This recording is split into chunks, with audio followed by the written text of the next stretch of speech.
Dear students, welcome to the 8th session of Molecular Basis of Inheritance. As you all have studied in the previous sessions, it is the sequence of bases in DNA that determines the genetic information of a given organism. In other words, genetic makeup of an organism or an individual lies in the DNA sequences. If two individuals differ, then their DNA sequences also should be different, at least at some places. These assumptions led to the quest of finding out the complete DNA sequence of human genome.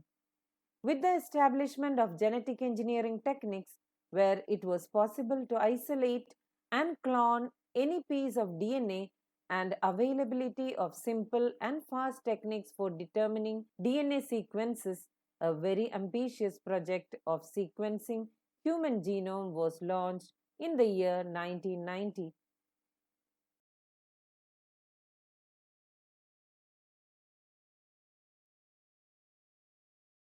Human Genome Project was called a mega project. You can imagine the magnitude and the requirements for the project if we simply define the aims of the project as follows. Human genome is said to have approximately 3 into 10 raised to 9 base pairs, and if the cost of sequencing required is $3 per base pairs as estimated in the beginning, the total estimated cost of the project would be approximately 9 billion US dollars. Further, if the obtained sequences were to be stored in typed form in books, and if each page of the book contained 1,000 letters and each book contained 1,000 pages, then 3,300 such books would be required to store the information of DNA sequence from a single human cell. The enormous amount of data expected to be generated also necessitated the use of high-speed computational devices for data storage and retrieval and analysis. Human Genome Project was closely associated with the rapid development of a new area in biology called as bioinformatics.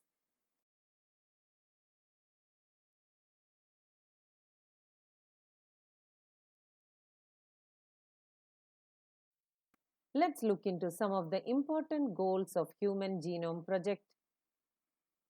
They were as follows. Identify all the approximately 20,000 to 25,000 genes in human DNA. Determine the sequences of the 3 billion chemical base pairs that make up human DNA. Store this information in databases. Improve tools for data analysis. Transfer related technologies to other sectors such as industries. Address the ethical, legal, and social issues that may arise from the project.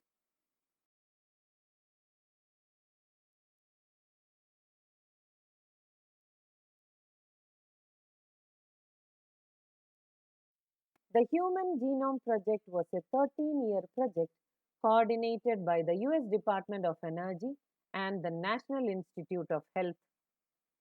During the early years of the Human Genome Project, the Wellcome Trust UK became a major partner. Additional contributions came from Japan, France, Germany, China, and others. The project was completed in 2003. Knowledge about the effects of DNA variations among individuals can lead to revolutionary new ways to diagnose, treat, and someday prevent the thousands of disorders that affect human beings. Besides providing clues to understanding human biology, learning about non-human organisms' DNA sequences can lead to an understanding of their natural capabilities that can be applied towards solving challenges in healthcare, agriculture, energy production, environmental remediation, etc. Many non-human model organisms such as bacteria, yeast, Caenorhabditis elegans, Drosophila, plants such as rice, Arabidopsis, etc. also have been sequenced.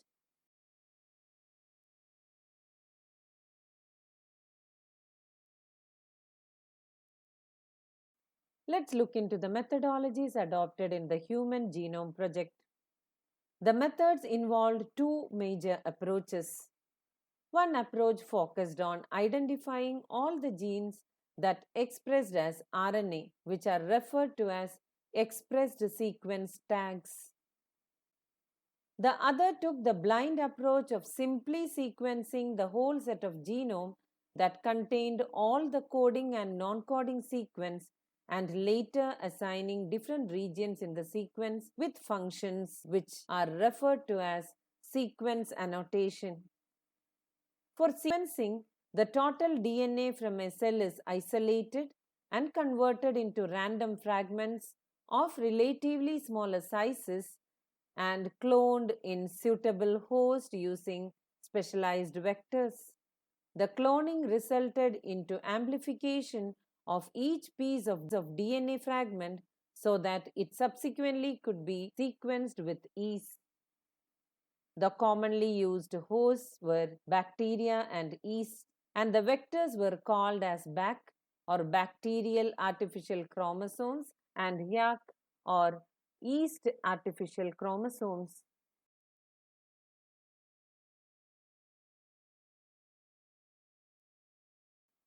The fragments were sequenced using automated DNA sequencers that worked on the principle of a method developed by Frederick Sanger. These sequences were then arranged based on some overlapping regions present in them. This required generation of overlapping fragments for sequencing. Alignment of these sequences was humanly not possible. Therefore, specialized computer-based programs were developed. These sequences were subsequently annotated and were assigned to each chromosome. The sequence of chromosome 1 was completed only in May 2006.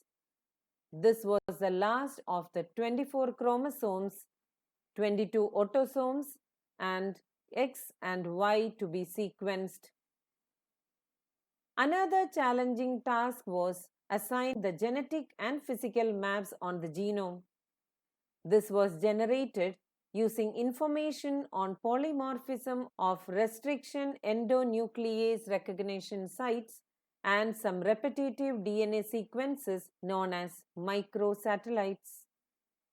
One of the application of polymorphism in repetitive DNA sequences shall be explained in the next session of DNA fingerprinting.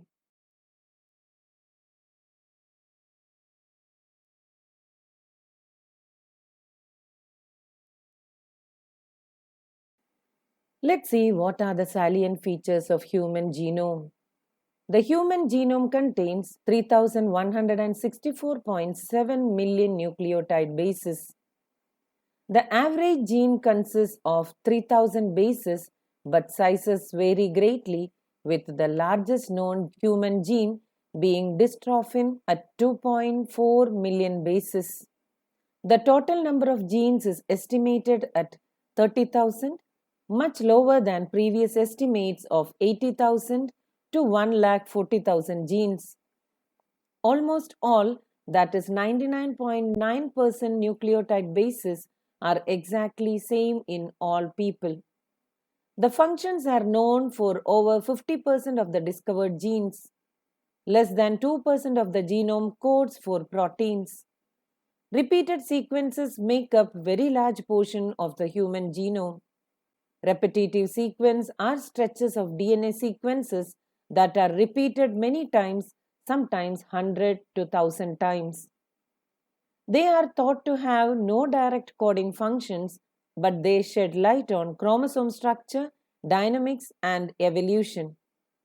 Chromosome 1 has most gene, that is 2968, and Y chromosome has the fewest 231. Scientists have identified about 1.4 million locations where single base DNA differences occur in humans. This information promises to revolutionize the processes of finding chromosomal locations for disease associated sequences and tracing human history.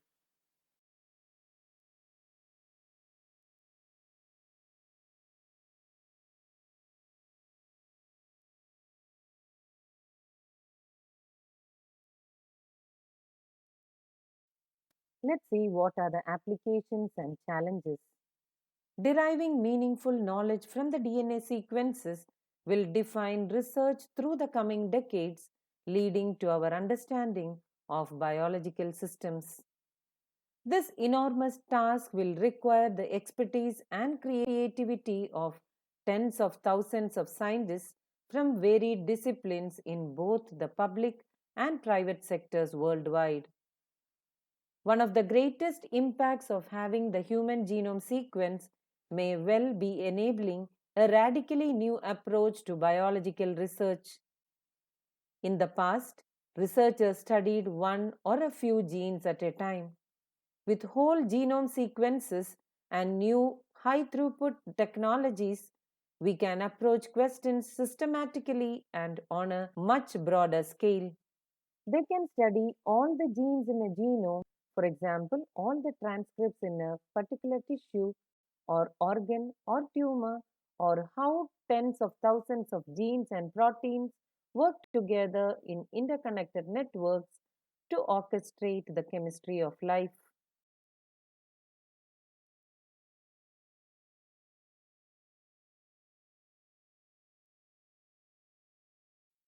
In this session, you have learned about Human Genome Project, its aim and methodologies. You also have learned about the salient features of human genome, its applications and future challenges. With this, we come to the end of today's session. Thank you and have a nice day.